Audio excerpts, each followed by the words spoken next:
পথ দেখে পথ দেখাই এই স্লোগানকে সামনে রেখে বস্তুনিষ্ঠ সংবাদ উপস্থাপনা করে আসছে voice of democracy VOD Bangla. VOD বাংলার সবচেয়ে জনপ্রিয় অনুষ্ঠান ভিওডির রাজকথন। আমরা এখানে কথা বলি সমসাময়িক রাজনীতি, অর্থনীতি এবং সকল বিষয় নিয়ে। শুধুমাত্র সমাজের ক্ষমতাসীন বা বিত্তবান নয়, সকল শ্রেণী পেশা এবং মতাদর্শের মানুষেরই কথা তুলে ধরি আমরা। ভিওডির রাজকথনে আজকে আমাদের সাথে অতিথি হিসেবে যুক্ত আছে বাংলাদেশ জাতীয়তাবাদী ছাত্রদল কেন্দ্রীয় সংসদের যুগ্ম সাধারণ সম্পাদক রাজু আহমেদ। আমরা তার সাথে কথা বলবো সমসাময়িক বেশ কিছু বিষয় নিয়ে। ভাই কেমন আছেন? আছি আলহামদুলিল্লাহ, আপনি কেমন আছেন? আমরা জানি দীর্ঘদিন ধরে আপনি ছাত্র রাজনীতির সাথে যুক্ত আছেন, ছাত্র রাজনীতির বিভিন্ন চড়াই উতরাই পার করেছেন এবং 5 আগস্ট যে একটি পট পরিবর্তন হয়েছে এরপর আসলে ছাত্র রাজনীতির প্রেক্ষাপট কেমন দেখছেন?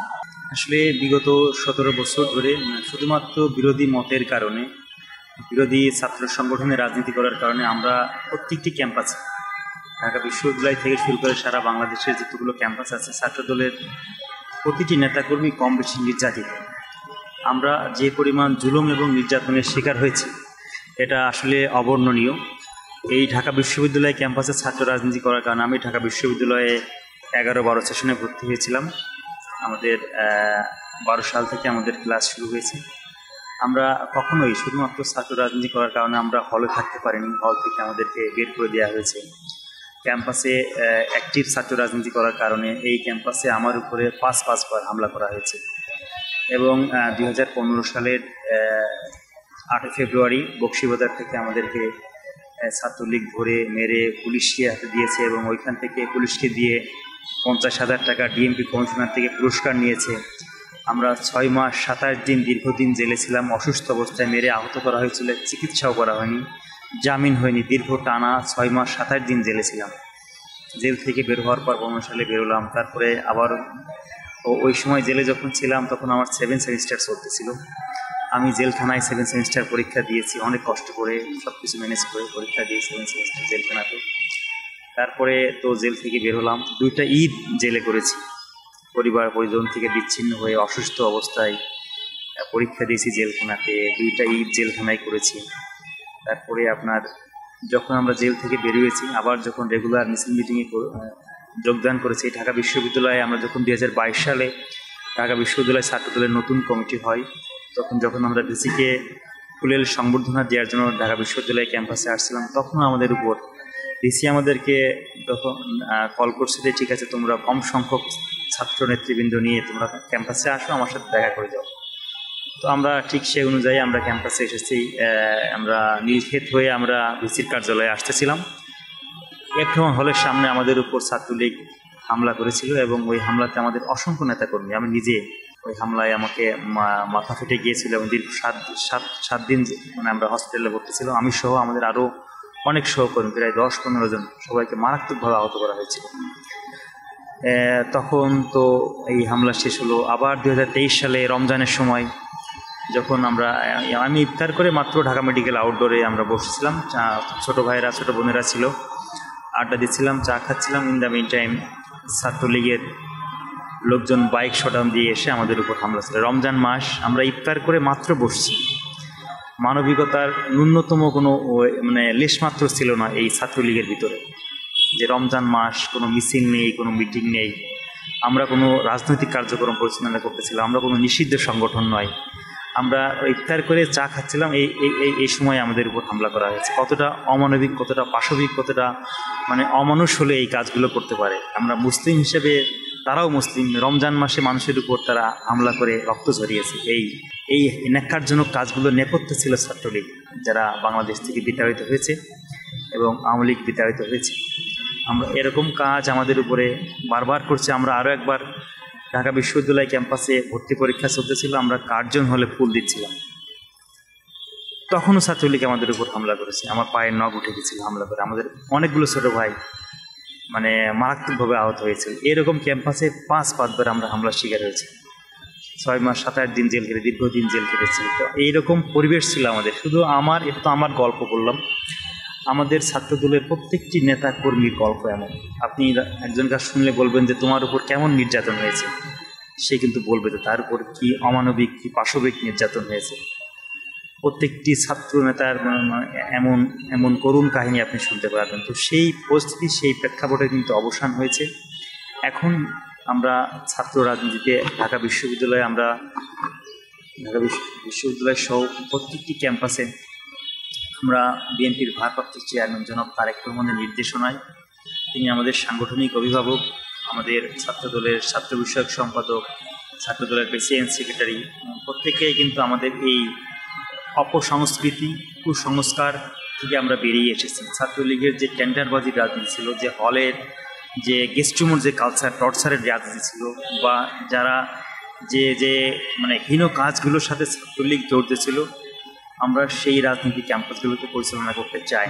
ছাত্র বান্ধব রাজনীতি, ছাত্রদের কল্যাণের জন্য যে রাজনীতি, সেই রাজনীতিটা আমরা করতে চাই। প্রত্যেকটা ক্যাম্পাসে শিক্ষার সুষ্ঠু পরিবেশ থাক, আমরা সেই উদ্দেশ্য নিয়ে, সেই লক্ষ্য নিয়ে প্রত্যেকটি ক্যাম্পাসে সারা বাংলাদেশে আমাদের প্রত্যেকটি শিক্ষা প্রতিষ্ঠানে আমরা কাজ করছি। আমি নিজেও চট্টগ্রাম বিভাগের দায়িত্বে আছি। 38টি সাংগঠনিক টিম সারা বাংলাদেশে কলেজ বিশ্ববিদ্যালয়ের কমিটি গঠন করার ক্ষেত্রে কাজ করছি ছাত্র দলে। আমরা সেইখান থেকে ছাত্রদের মতামত নিচ্ছি যে আপনারা আপনার ক্যাম্পাসটি কেমন রাজনীতি দেখতে চান।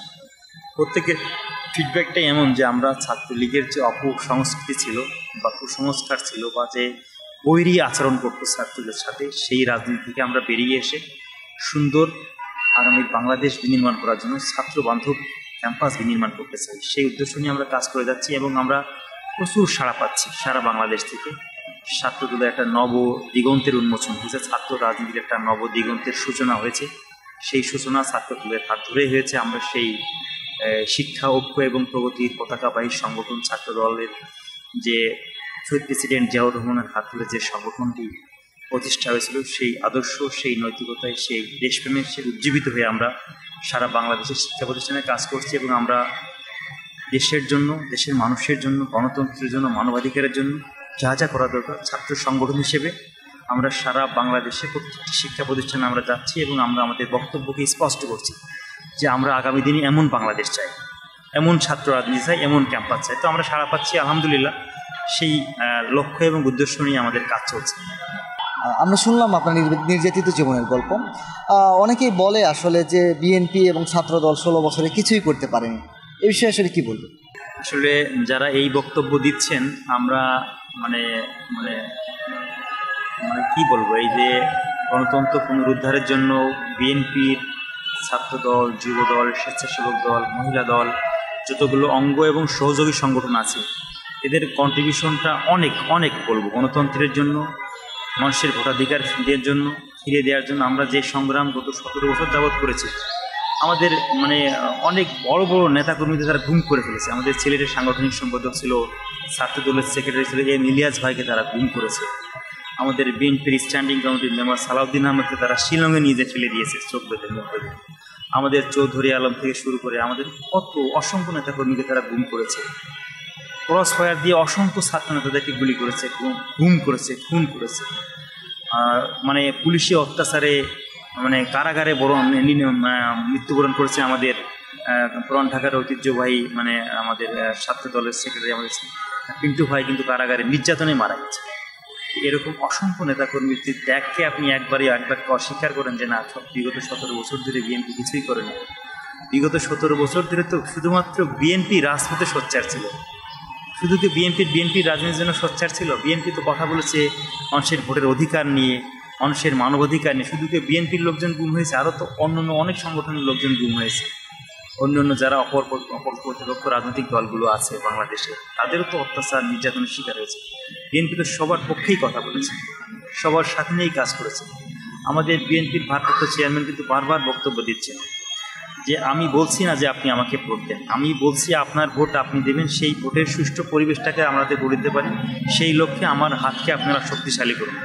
আপনার ভোট আপনি দিবেন, যাকে খুশি তাকে দিবেন, কিন্তু আপনার ভোট দেওয়ার জন্য যে সুষ্ঠু পরিবেশ দরকার, সেই পরিবেশ সৃষ্টি করার জন্য আপনি আমার হাতকে শক্তিশালী করুন। এটা তারেক রহমানের বক্তব্য। বিএনপির ভারপ্রাপ্ত চেয়ারম্যান, তুমি তো সাম্য এবং মানবিক বাংলাদেশ বিনির্মাণ করার জন্য কাজ করে যাচ্ছে। ওনার দিক নির্দেশনায় ম্যাডাম জেলে ছিলেন, বিএনপির ভারপ্রাপ্ত চেয়ারম্যান দায়িত্ব পালন করেছেন। আমরা প্রত্যেকটি আন্দোলন সংগ্রাম গণতন্ত্রের জন্য, মানুষের ভোটের অধিকারের জন্য মানে আমরা কিন্তু রাজপথে থেকে কাজ করে গিয়েছি। যারা এই বক্তব্য দেন তারা বাংলাদেশের হিস্ট্রিটা জানেন। বিগত 17 বছর ধরে রাজপথে বিএনপির যে পরিমাণ নেতাকর্মী নির্যাতিত হয়েছে, নিহত হয়েছে, আহত, তারা সেই লিস্টটা তারা দেখেনি। ইভেন তো আপনি যদি বলেন যে এই যে যে আন্দোলন সংগ্রামের মাধ্যমে স্বৈরাচারী শেখ হাসিনা এবং আওয়ামী লীগ এবং ছাত্রলীগ যুবলীগ বাংলাদেশ থেকে বিতাড়িত হয়েছে, এই আন্দোলনকে এই পর্যায়ে নিয়ে আসার জন্য বাংলাদেশের মানুষের 17 বছর ধরে বিএনপির কন্ট্রিবিউশনটাকে তো এখানে নিয়ে আসছে। সকল মানুষের অত্যাচার নির্যাতন নিপীড়নের জন্য কথা বলেছে বিএনপি, মানুষের সাথে কথা বলেছে। এই যে জন আন্দোলন সৃষ্টি হয়েছে, এ তো একদিনের প্রেক্ষাপটে না, দীর্ঘদিন ধরে 17 বছর ধরে মানুষের ভিতরে মানে মানে ক্ষোভ জমে থাকা পুঞ্জীবিত ক্ষোভের বহিঃপ্রকাশ হচ্ছে এই জুলাই আগস্টের আন্দোলন সংগ্রাম।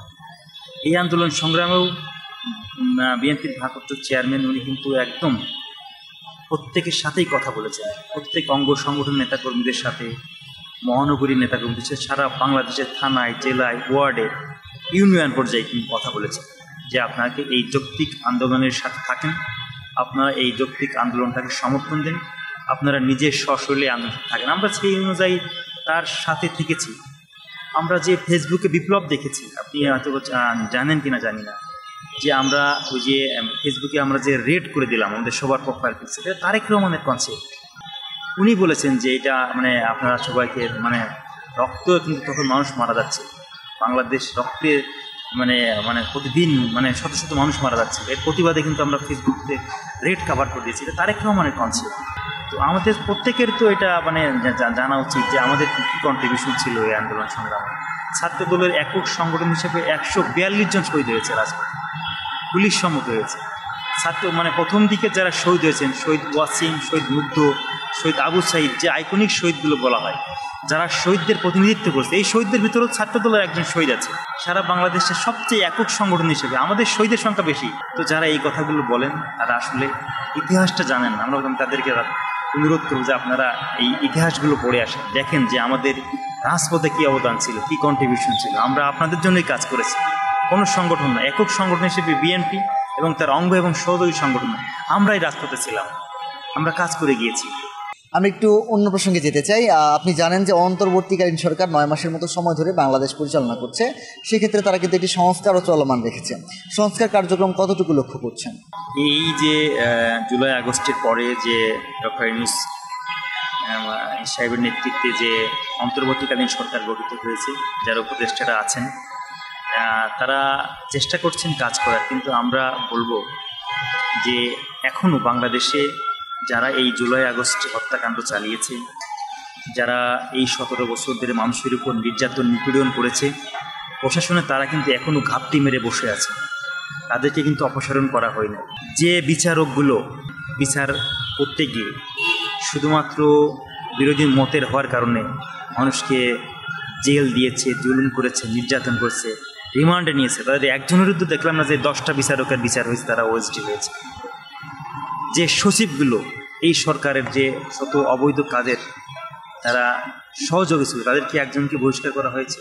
আপনি কি বলতে পারবেন যে সারা বাংলাদেশে যতগুলো ডিসি ছিল, শেখ হাসিনার 3টা নির্বাচন, দামি নির্বাচন, যেটা ভোট চুরি করেছিল, আপনি কি বলতে পারবেন যে এই ডিসিগুলোর এই শাস্তি হয়েছে? সাবেক নির্বাচন কমিশনারগুলোকে একজনকে ধরা হয়েছে, তারা কোথায়? এরা তো আওয়ামী লীগের স্বৈরাচারের দোসর ছিল। সারা বাংলাদেশের 64টা ডিস্ট্রিক্টে যে পুলিশের যে বড় বড় কর্মকর্তা ছিল, ডিসি, এসপিরা ছিল, এরা কোথায়? এদেরকে কি ধরা হয়েছে? এরা তো ঘাপটি মেরে আছে বিচারালয়ে, জেলাতে, থানাতে, যারা এই যে মানে আওয়ামী লীগের মানে স্বৈরাচারের দোসর হিসেবে কাজ করেছে, অবৈধভাবে মানুষকে গুম করেছে, খুন করেছে, হত্যা করেছে। জুলাই আগস্টে 2000-এর বেশি মানুষকে তারা রাজপথে গুলি করে হত্যা করেছে।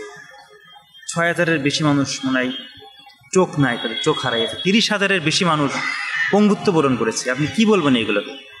আস্তে আস্তে কিন্তু এই বিচার কার্যক্রমগুলো আগাচ্ছে না। অন্তর্বর্তীকালীন সরকারের প্রথম এবং দায়িত্ব ছিল যারা এই 17 বছর যাবৎ এই অবৈধ কাজের সাথে লিপ্ত ছিল এবং যারা জুলাই আগস্টে যারা এই মানে হত্যাকাণ্ড চালিয়েছে, এদেরকে আইডেন্টিফাই করে এদেরকে বিচারের আওতায় নিয়ে আসা, এটা প্রথম সংস্কার হওয়ার দরকার ছিল। দ্বিতীয় সংস্কার হওয়ার দরকার ছিল যে মানুষ কিন্তু দীর্ঘ 17 বছর যাবৎ তার ভোটের অধিকার থেকে বঞ্চিত হয়েছে। যত দ্রুত সম্ভব ভোটার তালিকা হালনাগাদ করে নির্বাচন কমিশনটাকে সংস্কার করে নির্বাচনের জন্য যারা নির্বাচনে জনগণের প্রতিনিধিত্ব করে রাজনৈতিক দলগুলোর সাথে কথা বলে একটা নির্বাচনের সুনির্দিষ্ট ডেট ফিক্স করা, যে আমরা অমুক তারিখে নির্বাচনটা দিতে চাই, যত দ্রুত সম্ভব জনগণের যারা প্রতিনিধিত্ব করে সেই প্রতিনিধিদের নির্বাচিত করা, এবং জাতীয় সংসদের থেকে সকল সিদ্ধান্তগুলো আসলেই মনে হয় সেটাই সবচেয়ে বেশি গ্রহণযোগ্য বলে আমরা বিবেচনা করি। সারা বিশ্বের গণতান্ত্রিক দেশগুলোতে সেটাই বিবেচিত হয় যে সংসদের মাধ্যমে যারা জনপ্রতিনিধি হয়ে আসেন তাদের ভোটে যে সিদ্ধান্ত আসে সেটাই সারা বাংলাদেশের মানুষের সিদ্ধান্ত হয়, বা সারা দেশে একটা দেশের সিদ্ধান্ত হয়। তো আমরা এই যারা আছেন অন্তর্বর্তীকালীন সরকার যারা আছেন, আমরা এদের কাছে আমরা বলবো যে আপনারা শেখ হাসিনা আমলে আমরা দেখেছি যে আগে উন্নয়ন পরে নির্বাচন, এখন আমরা শুনতেছি আগে সংস্কার করে নির্বাচন। একই তো ধারাবাহিকতা, একই তো কথার প্যাটার্ন বা যৌক্তিকত একই রকম। মানুষ গণতন্ত্র চায়, মানুষ ভোট দিতে চায়, সংস্কারও চলমান প্রক্রিয়া, উন্নয়নও চলমান প্রক্রিয়া, এটা ধারাবাহিকভাবে চলতে থাকবে। কিন্তু আগে আপনার মানুষের ভোটের অধিকার দিয়ে দেশে গণতন্ত্র ফিরিয়ে আনতে হবে, মানুষের কথা বলার ভোটাধিকার প্রয়োগ করার অধিকারটাকে ফিরিয়ে দিতে হবে। আর আইনশৃঙ্খলা পরিস্থিতিটাকে এখন যে পরিস্থিতি আছে এটাকে আরও কতটা বিভিন্ন জায়গায় বিভিন্ন ক্যাম্পাসে আমরা দেখি মব সৃষ্টি হয়, উদ্দেশ্যপ্রণোদিতভাবে একটা ঘটনাকে নিয়ে আপনাকে মব সৃষ্টি করে একটা বিশৃঙ্খল পরিস্থিতি তৈরি করা হয়। শিক্ষা প্রতিষ্ঠান থেকে শুরু করে বিভিন্ন জায়গায় বিশৃঙ্খল অবস্থা। তো আমরা আইন শৃঙ্খলা পরিস্থিতি এগুলো সৃষ্টির পিছনে নেপথ্যে কাজ করেন কিন্তু আওয়ামী লীগের দশর, যারা আওয়ামী লীগের আমলে বৈধভাবে নিয়োগপ্রাপ্ত হয়েছে, এরাই কিন্তু এই সরকারটাকে তারা কিন্তু অশান্তির ভিতরে রাখতে চায়, বিশৃঙ্খল পরিস্থিতিতে তাদেরকে চিহ্নিত করে এই প্রশাসনে যারা গিরগিটি আছে, যারা সময়ে সময়ে তাদের রং পরিবর্তন করেন, এদেরকে আইডেন্টিফাই করে এদেরকে বহিষ্কার করা উচিত, এদেরকে ওএসডি করা উচিত, যাতে করে এই আইন শৃঙ্খলা পরিস্থিতি দিনকে দিন উন্নত পর্যায়ে চলে যায়। আমরা এটাই প্রত্যাশা থাকছি, এদেরকে আইডেন্টিফাই করুন, আইনের আওতায় আনুন, বিচার করুন, এদেরকে শাস্তির আওতায় নিয়ে আসুন, তাহলে আইন শৃঙ্খলা পরিস্থিতি আরও সুন্দর করে দিনকে। বসুন্ধরা, উত্তরা, বনশ্রী, কুড়িল ও বাড্ডা সহ রাজধানীর বিভিন্ন স্থানে অভিজাত ও অত্যাধুনিক মানের ফ্ল্যাট কেনার এক নির্ভরযোগ্য প্রতিষ্ঠান প্লেজেন্ট প্রপার্টিজ লিমিটেড। তাই আপনার স্বপ্নের আবাসনের জন্য আজই যোগাযোগ করুন। Pleasant properties limited, where destiny matches eventually. আমরা একটু নির্বাচন প্রসঙ্গে আপনার কাছে জানতে চাই। আমরা দেখেছি যে বিভিন্ন রাজনৈতিক দল যখন আসলে নির্বাচনের কথা বলে, বিশেষ করে জামায়াতে ইসলামী কিন্তু 300 আসনে প্রার্থী ঘোষণা করেছে এবং তারা প্রচারণা চালাচ্ছে। জাতীয় নাগরিক পার্টিও কিন্তু বিভিন্নভাবে প্রচারণা চালাচ্ছে, গণ অধিকার পরিষদ থেকে শুরু করে বিভিন্ন রাজনৈতিক দলই নির্বাচনের প্রচারণা শুরু করেছে। সেই জায়গা থেকে আসলে বিএনপি যখন নির্বাচনের কথা বলছে, তখনই একদল লোক বলছে বিএনপি শুধু নির্বাচন করে। এ বিষয়ে কি বলবেন? আমরা তো মানুষের ভোটের অধিকার ফিরিয়ে দেওয়ার কথা বলছি। বিএনপি নির্বাচনের কথা হচ্ছে যে সব দল, সব মানুষ, আপনি আজকে রাস্তায় নেমে 10 জনকে জিজ্ঞাসা করুন যে আপনি কি আপনার ভোট দিতে চান নাকি আগে সংস্কার চান। আমি বলবো যে ভাই, আমার ভোটটা দিয়ে আমি যাকে জনপ্রতিনিধি তৈরি করব সেই সংস্কারটা এসে করুন। ভোট চাওয়া মানুষের মৌলিক অধিকার, ভোটটা মানুষের মৌলিক অধিকার। মানুষ ভোট দিবে, ভোট দিয়ে যে জনপ্রতিনিধি নির্বাচন করবে সেই তাদের এলাকার উন্নয়ন করবে, সংস্কার করবে চলমান প্রক্রিয়ার মাধ্যমে। আপনি বললেন যে আরও যে 2টা দলের কথা উল্লেখ করলেন বা আরও দলের কথা বললেন, আমরা চাই একটা সুষ্ঠু ভোটের মাধ্যমে। আমরা বলছি না যে আমাদেরকে ভোট দিন, যারা যে এরিয়াতে যোগ্য প্রার্থী আপনারা খুঁজে পান আপনারা তাদেরকে ভোট দিন, ভোট দিয়ে আপনার জনপ্রতিনিধি নির্বাচন করুন এবং তারাই এসে আপনার কথা সংসদে বলুন। 300 আসনে অনেক দল এমপি ইলেকশন ক্যান্ডিডেট দিবে, ওয়েলকাম। তারা যদি ভোটে জয়লাভ করে এসে তাদের আমরা সাধুবাদ জানাচ্ছি।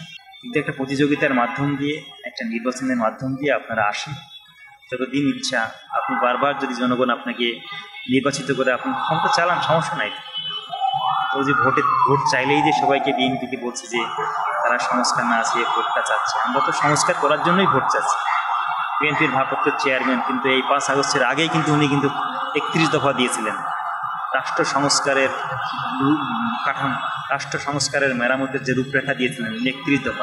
আমাদের সংস্কার, আমরা নির্বাচিত হয়ে ভোটের মাধ্যমে আমরা যদি সংসদে একক সংখ্যাগরিষ্ঠতা নিয়ে যদি আমরা বিএনপি ক্ষমতায় আসি, তাহলে আমরা কী সংস্কার করবো আমরা তো বলে দিয়েছি। সংস্কার তো চলমান প্রক্রিয়া, কিন্তু নির্বাচন তো নির্দিষ্ট সময়ের ভিতরে হতে হয়। নির্বাচন হতে হবে, সংস্কার চলমান প্রক্রিয়া থাকবে। আমরা চাই আগে নির্বাচনটা হোক, তারপরে সংস্কার চলমান প্রক্রিয়া এগুলো হতে থাকবে, যারা জনপ্রতিনিধি এরাই করতে থাকবে। সর্বশেষ আপনার কাছে যে বিষয়টি নিয়ে জানতে চাইবো সেটি হচ্ছে আওয়ামী লীগ ইস্যুতে আপনাদের অবস্থান কি থাকবে, আওয়ামী লীগ বাংলাদেশের রাজনীতি করবে কিনা, এবং আওয়ামী লীগ পুনর্বাসনে কে বা কারা সবচেয়ে বেশি সহযোগিতা করছে? দেখুন, আওয়ামী লীগের বিষয়ে কিন্তু বাংলাদেশের জনগণ, হাইকোর্ট কিন্তু রায় দিয়ে ছাত্রলীগকে নিষিদ্ধ করেছে। হাইকোর্টের আদালতের রায়ের মাধ্যমে কিন্তু ছাত্রলীগ বাংলাদেশের নিষিদ্ধ সংগঠন হিসেবে কিন্তু প্রকাশ পেয়েছে। বাংলাদেশের মানুষ চায় যে আওয়ামী লীগও নিষিদ্ধ, মানুষের প্রত্যাশা, কারণ তারা 17 বছর যাবৎ সর্বশেষ জুলাই আগস্টের যে হত্যাকাণ্ড চালিয়েছে, যে বর্বর যে অমানবিক আচরণ বাংলাদেশের জনগণের সাথে করেছে, এটা কেউই চায় না যে এই আওয়ামী লীগ রাজনীতি করুক। বাংলাদেশের জনগণের প্রত্যাশা যে আওয়ামী লীগ, জনগণ এই সিদ্ধান্ত, ছাত্রলীগের বিষয়ে কিন্তু আদালত যেমন রায় দিয়ে দিয়েছে, হয়তো বাংলাদেশের জনগণ চাইলে আওয়ামী লীগের বিষয়ে মানুষ রায় দিয়ে দেবে যে এরা রাজনীতি করতে পারবে কিনা। জনগণ তো অলরেডি রায় দিয়ে দিয়েছে, তাদেরকে বাংলাদেশ থেকে বিতাড়িত করেছে, তার নেত্রী পালিয়ে গেছে ইন্ডিয়াতে, অবৈধভাবে আছেন। কীভাবে তিনি আছেন সারা বাংলাদেশের মানুষ জানে, অবৈধভাবে তিনি ইন্ডিয়াতে আছেন। অথচ আপনি অন্য দিকটাকে খেয়াল করুন, বাংলাদেশের তিনবারের প্রধানমন্ত্রী আপসহীন দেশনেত্রী বেগম খালেদা জিয়া, তাকে কিন্তু মিথ্যা এবং ভুয়া মামলায় জেলে পাঠানো হয়েছে। তাকে কিন্তু বারবার বলা হয়েছে আপনি বাংলাদেশ ত্যাগ করে চলে যান। তিনি দেশের স্বার্থে, দেশের মানুষের স্বার্থে, গণতন্ত্রের স্বার্থে কিন্তু দেশ থেকে কিন্তু পালিয়ে যান। দীর্ঘ 2 বছর এই নাজিমুদ্দিন রডে পরিত্যক্ত একটা কারাগারে কিন্তু তাকে আটকে রাখা হয়েছে। তিনি এই কারাগার থেকে অসুস্থ হয়ে গেছেন। 2টা ঘটনা আপনি পারস্পরিক মিলান, যে একটা দেশের প্রধানমন্ত্রী, অবৈধ প্রধানমন্ত্রী পালিয়ে ইন্ডিয়া চলে যাচ্ছে বিমানে করে, আর একটা প্রধানমন্ত্রী যিনি ছিলেন জনগণের ভোটে নির্বাচিত প্রধানমন্ত্রী, তিনি কিন্তু কাতারের আমির কিন্তু তাকে এয়ার অ্যাম্বুলেন্স পাঠিয়েছে। যে গণতন্ত্রের কি সৌন্দর্য, গণতন্ত্রের কি মর্যাদা, তারা কিন্তু বাইরের দেশ কিন্তু বুঝে। শেখ হাসিনাকে পালিয়ে যেতে হয়েছে 6 মাস আগে আপনার ইন্ডিয়াতে অবৈধভাবে, আর অপরদিকে দেখবেন বেগম খালেদা জিয়াকে চিকিৎসার জন্য কিন্তু কাতারের আমির এয়ার অ্যাম্বুলেন্স পাঠিয়েছেন। সেই এয়ার অ্যাম্বুলেন্সে কিন্তু আবার 6 তারিখে দেশে নামবেন বেগম খালেদা জিয়া। সম্মান দেওয়ার মালিক আল্লাহ তাআলা। আপনি চাইলেই একজন মানুষকে মেরে ফেলতে পারবেন না, চাইলেই একজন মানুষকে অবমাননা করে তার সম্মানটাকে নিয়ে নিতে পারবেন না। বাংলাদেশের মানুষ সারা বিশ্ব দেখেছে যে অবৈধ প্রধানমন্ত্রী কী করেছে, আর ভোটে নির্বাচিত প্রধানমন্ত্রী, বারবার জনগণের ভোটে নির্বাচিত প্রধানমন্ত্রী, তিনি তার জীবন দশায় কখনো ভোটে পরাজিত হন। তাকে সারা বিশ্বের মানুষ কীভাবে সংবর্ধনা দিয়েছে, কীভাবে তাকে সম্মানিত করেছে। এটাই বিএনপি এবং এটাই আওয়ামী লীগের পার্থক্য। সম্মানের জায়গায়, মর্যাদার জায়গায়, মানুষের পক্ষে কথা বলার জায়গায়, এটাই আছে আওয়ামী লীগ এবং বিএনপির পার্থক্য। আমরা জনগণের দল, জনগণের সাথে নিয়েই, জনগণের ভোটের মাধ্যমেই আমরা ক্ষমতায় এসে আমরা মানুষের ভাগ্যের পরিবর্তন করতে চাই, আমাদের দেশটাকে পরিবর্তন করতে চাই। এবং বিএনপির ভারপ্রাপ্ত চেয়ারম্যান জনাব তারেক রহমানের নেতৃত্বে আগামী দিনে সাম্য এবং মানবিক বাংলাদেশ বিনির্মাণ করতে চাই, যে বাংলাদেশে মানুষ তার ভোটের অধিকার থাকবে, তার বাক স্বাধীনতা থাকবে, গণমাধ্যমের স্বাধীনতা থাকবে। আপনি দেখবেন একদিন আগে গণমাধ্যমের স্বাধীনতার জন্য কিন্তু, সংবাদ মাধ্যমের স্বাধীনতার জন্য তারেক রহমান দেখবেন একটা কার্টুন শেয়ার করছে। ওটা বিএনপির কাউন্সিল নিয়ে ব্যঙ্গাত্মক কার্টুন ছিল, ওটা উনি ওনার ভেরিফাইড ফেসবুক আইডি থেকে শেয়ার করেছে। তার মেসেজটা কিন্তু বুঝতে হবে আপনাদের, যে আপনি গণতান্ত্রিক দেশে, আপনি সাংবাদিক, আপনি যৌক্তিক সমালোচনা করতে পারবেন। আপনার গণতন্ত্রের জন্য, মানুষের কথা বলার জন্য সংবাদপত্রের বা সংবাদ মাধ্যমের গলা চেপে ধরা হবে না। যেটা হয়েছিল শেখ মুজিবুল আমলে, 4টা পত্রিকা রেখে সব পত্রিকা বন্ধ করা হয়েছে। যেটা হয়েছিল শেখ হাসিনার আমলে, আমার দেশ সহ বিভিন্ন পত্রিকা বন্ধ করে দেওয়া হয়েছে। সেই পরিবেশ, সেই পর্যায় বিএনপি আমলে হবে না কখনো, আমরা আশা করি। আমরা মানুষের কথা বলতে যেতে চাই, আমরা যৌক্তিক সমালোচনা সহ্য করতে চাই, আমরা যৌক্তিক সমালোচনা নিয়ে সংস্কার করতে চাই, আমরা মানুষের সাথে নিয়ে বাংলাদেশটাকে আগামী দিনে বিনির্মাণ করতে চাই। যে বাংলাদেশ বিনির্মাণ করার চেষ্টা করেছিলেন বিএনপির প্রতিষ্ঠাতা আমাদের শহীদ প্রেসিডেন্ট জিয়াউর রহমান, যিনি স্বাধীনতার ঘোষণা দিয়েছিলেন, রণাঙ্গনে বীর মুক্তিযোদ্ধা ছিলেন। তিনি স্বাধীনতার যুদ্ধ ঘোষণা করার মতো কোনো লোক যখন ছিল না, তখন সামান্য মেজর থেকে দেশপ্রেমের তাড়নায় কিন্তু স্বাধীনতার ঘোষণা দিয়েছিলেন। ঘোষণা দিয়েই কিন্তু থেমে থাকেননি, উনি কিন্তু রণাঙ্গনে বীর মুক্তিযোদ্ধা, সেক্টর কমান্ডার ছিলেন, দেশকে স্বাধীন করেছেন। পরবর্তী পরিস্থিতির যখন দেশের মানুষ, বাংলাদেশের রাজনৈতিক পরিস্থিতি টালমাটাল হয়ে তিনি দেশের ক্ষমতা গ্রহণ করেছেন, এবং বাংলাদেশে তিনি ওই যে প্রেক্ষাপটে উনি ক্ষমতা গ্রহণ করেছিলেন, সেই প্রেক্ষাপটের পর থেকে তিনি বাংলাদেশের কৃষি বিপ্লব ঘটিয়েছিলেন খাল খনন কর্মসূচির মাধ্যমে। বাংলাদেশের খাদ্যের সংসম্পন্ন উনি করেছিলেন। এখন বাংলাদেশ যে খাত থেকে সব থেকে বেশি রেমিটেন্স আসে, সেই খাতটাও কিন্তু শহীদ প্রেসিডেন্ট জিয়াউর রহমানের আমলে তৈরি পোশাক শিল্প রপ্তানি এবং বিদেশি শ্রম রপ্তানি, বিদেশের শ্রমিক যে আমরা পাঠাই বিদেশে, এটা কিন্তু শহীদ প্রেসিডেন্ট জিয়াউর রহমানের হাত ধরে চলা। যে দুইটা সেক্টর থেকে সবচেয়ে বেশি রেমিটেন্স বাংলাদেশে আসে এবং যার উপর ভিত্তি করে বাংলাদেশ দাঁড়িয়ে আছে, সেটার সূচনা কিন্তু শহীদ প্রেসিডেন্ট জিয়াউর রহমান করেছেন। আমরা সেই দলের কর্মী, আমরা সেই দলের নেতা, আমরা সেই দলের নিয়ে কাজ করে যাচ্ছি।